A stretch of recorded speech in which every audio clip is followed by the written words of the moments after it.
नमस्कार दोस्तों, मैं आप सभी का झार ऑफिसर्स हब पे स्वागत करता हूं। मेरे साथ आज हैं हमारे गेस्ट संजय जी, जो कि 7 to 10 JPSC में इंटरव्यू तक इन्होंने ये गए थे और उसके बाद अनफॉर्चुनेटली ही हम कहेंगे कि इनका सर्टिफिकेट इशू कारण जॉब नहीं हो पाया और इनके मार्क्स ओवरऑल काफ़ी अच्छे थे। 631 मार्क्स थे, जनरल का 633 था।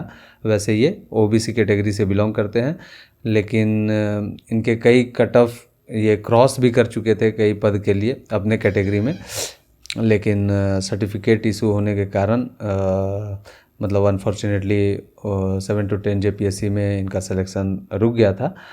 बट आज का हमारा ये सेशन इंटरव्यू को लेकर है, तो इंटरव्यू में इनसे क्या क्या क्वेश्चंस पूछे गए थे तो उस पर फोकस्ड होगा। तो हम आज जानेंगे संजय जी से कि क्या क्या क्वेश्चन पूछे गए थे और कौन से बोर्ड में था इनका इंटरव्यू, और इनका एंट्री और एग्ज़िट भी आप थोड़ा सा हमारे फ्रेंड्स को बताएं, दर्शकों को, कि किस तरीके से आपने एंट्री लिया था और एग्ज़िट भी किया था। तो सर, संजय सर, आप पहले ये बताएं कि आप एंट्री किस तरीके से था आपका?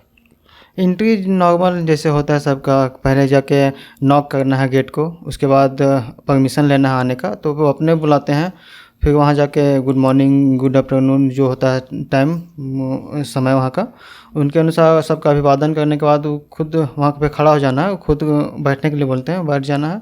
उसके बाद कन्वर्सेशन शुरू हो जाता है। ओके, तो आपका कौन से बोर्ड में जो है JPSC के कौन से बोर्ड में इंटरव्यू पड़ा था? चेयरमैन साहब जो थे, जो तत्कालीन चेयरमैन JPSC का अमिताभ चौधरी सर कहीं बोर्ड में पड़ा था। अच्छा, तो लेट अमिताभ चौधरी सर के बोर्ड में आपका इंटरव्यू पड़ा था, है ना? तो आपका सवाल जैसे अमिताभ चौधरी सर ने ही शुरू किया था? हाँ, उन्हीं ने शुरू किया था। उनका पहला जो सवाल था, डायरेक्ट सवाल पे ही आ गए थे कि आपका ऑनर्स पेपर क्या है। उसके बाद हमने बताया कि फिजिक्स ऑनर्स था मेरा, जैसा कि मेरा है भी। उसके बाद उन्होंने कोई साइंटिस्ट का नाम बताया जिनके विषय में हमको बताने के लिए कहा गया था कि उनके क्या उपलब्धि है फिजिक्स में, जो कि हमें नहीं मालूम था। तो सॉरी करके हम आगे बढ़ गए। ठीक है। उसके बाद हमें पूछा गया कि आप बताइए कि जो वर्ल्ड ट्रेड ऑर्गेनाइजेशन है उसके विषय में, कि जो विश्व व्यापार संगठन है उसका रेगुलेशन कौन करता है।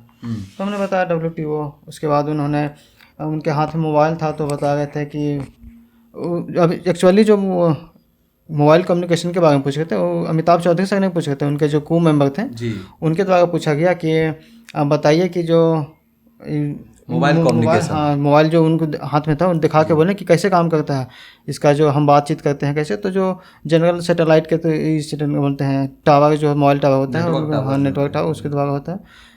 उसके बाद उन्होंने पूछा, जो और एक कलीग थे उनके, तीन मेंबर का बोर्ड था।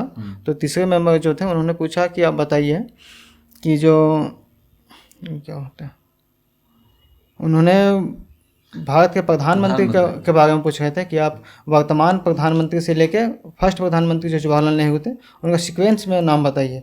तो जो कि हम पूरा नहीं बता पाए थे, कुछ में गए थे और बीच में एक दो का नाम जो 1990 के दशक में 5-6 प्रधानमंत्री लगातार बने थे, वहाँ पे हम भूल भी गए थे। बाकी फिर उनके पीछे जो 70-80 और 50 से शुरू में थे उनका तो फिर बता दिए थे, लेकिन 90 के दशक में कुछ प्रधानमंत्री का नाम भूल गए थे। इन्हीं को मुख्य रूप से था। यही सब आपके मतलब मुख्य रूप से क्वेश्चंस थे। हाँ। और ये बड़ा अलग सा क्वेश्चन था, लेकिन कि PM का जो है आप पूरा सीरियल वाइज नाम बताए हैं। Unexpected kind of question, interview is totally unexpected. Exactly. तो हाँ, और कुछ बोल रहे थे? वही क्या अनएक्सपेक्टेड, क्या उसमें उनके मन में जो आ गया पूछ दिया उस समय।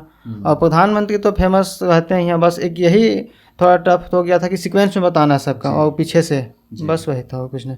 और इंटरव्यू बहुत शॉर्ट चला था, 4-5 मिनट का लगभग हुआ था। हाँ, उस वक्त जैसे 7 to 10 JPSC में हमने देखा भी था, मैं खुद भी अपीयर हुआ था, तो खासकर अमिताभ सर के बोर्ड में जो था वो ज़्यादा देर तक का मैं किसी का सुना ही नहीं था। मेरा खुद भी वही 4-5 मिनट का ही इंटरव्यू था। तो वो चीज़ है। और कुछ था सर इंटरव्यू में आप जो बोलना चाहते हैं, मतलब लोगों को बताना चाहते हैं कि आप किस तरीके से अपने आप को रखें? हाँ, एक देखिए मेरा जो उनके सामने जो फर्स्ट टाइम इंटरव्यू दे रहे थे 710वीं जीपीएससी में, तो हम थोड़ा डर गए थे, बोलने में हिचकिचा गए थे। तो वही हम बोलना चाहेंगे जो आगामी जीपीएससी की तैयारी करना चाहेंगे कि आप जानकारी आपके पास सवाल का हो या नहीं हो, लेकिन बोलने में डरना नहीं है। जो सवाल नहीं जानते हैं उनको सॉरी बोल के निकल जाना है, बस और कुछ नहीं। ठीक है, मतलब काम एंड कंपोज रहे वहाँ पे, है ना, डरने की बात नहीं है। जो भी है अगर आता है तो उसको अपना फॉर्मली रिप्लाई करना है, नहीं आता है तो उसको पोलाइटली सॉरी बोल के उससे फिर आगे निकलना है। बोर्ड आपसे एक्सपेक्ट भी नहीं करता कि आप सब सवाल का जवाब दें। एग्जैक्टली सेम थिंग है कि बोर्ड आपसे कभी भी एक्सपेक्ट ये नहीं करेगा कि भाई मेरा जो भी मैं सवाल पूछ रहा हूँ उसका जवाब दे ही दो। और हमें खुद भी उनको फील कराना होता है कि you are superior not us. हाँ, एग्जैक्टली। और कुछ नहीं, बस उसके बाद बोलने कि ठीक है आप जा सकते हैं।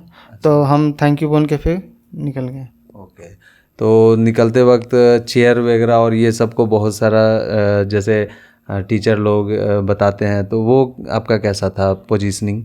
नहीं, वो तो नॉर्मल ही था, थोड़ा गैप में ही था, तो आगे पीछे करने की ज़रूरत नहीं पड़ रहा था। बस जो हम यहाँ तक कि हम बैठने के समय भी आगे पीछे नहीं किया, उठने के भी समय नहीं, अच्छा खासा गैप था तो उसी में काम चल गया था। उठ के फिर वापस निकल गए। ओके, ठीक है। तो जैसे मैं यहाँ पे थोड़ा सा ऐड करना चाहता हूँ कि कई बार लोग इंटरव्यू ख़त्म होने के बाद वो उठते हैं और अपना मतलब तुरंत से बैक दिखा देते हैं, जैसे सीट से उठा और इंटरव्यूअर को अपना बैक पीछे दिखा दिया, पीठ दिखा दिया। ठीक है, तो मेरे हिसाब से वहाँ पे मतलब एग्जैक्ट पॉइंट ऑफ टाइम पे जहाँ जैसे आप उठ रहे हैं तो थोड़ा आप उनके ही तरफ होकर पीछे आएँ एंड देन आप फिर बाहर हो जाए, तो वो एक अच्छा गेस्चर होता है मेरे हिसाब से। ये गलती हम पिछले बार किए थे।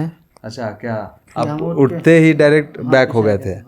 ओके, और इस बार ट्राई करेंगे कि ऐसा गलती ना हो। ओके, कुछ तो अनुभव से काम लेना। बिल्कुल। तो वैसे आपका इंटरव्यू में मार्क्स कितना था? मेरा 50 नंबर था। 50 मार्क्स? हाँ, 50। ठीक है, फिर भी एक अच्छा मार्क्स है, डिसेंट मार्क्स है। बट हम लोग अभी जो होने वाला है उसमें और भी अचीव करने का कोशिश करेंगे। हाँ, ट्राई तो कर, आदमी तो बेहतर कि कोशिश हर समय करता है। हम भी करेंगे कि 50 से इस बार 60-65 तक जाए। बिल्कुल। Okay, thank you Sanjay ji, अपना ये बहुमूल्य समय देने के लिए। Thank you thank you Shyam ji.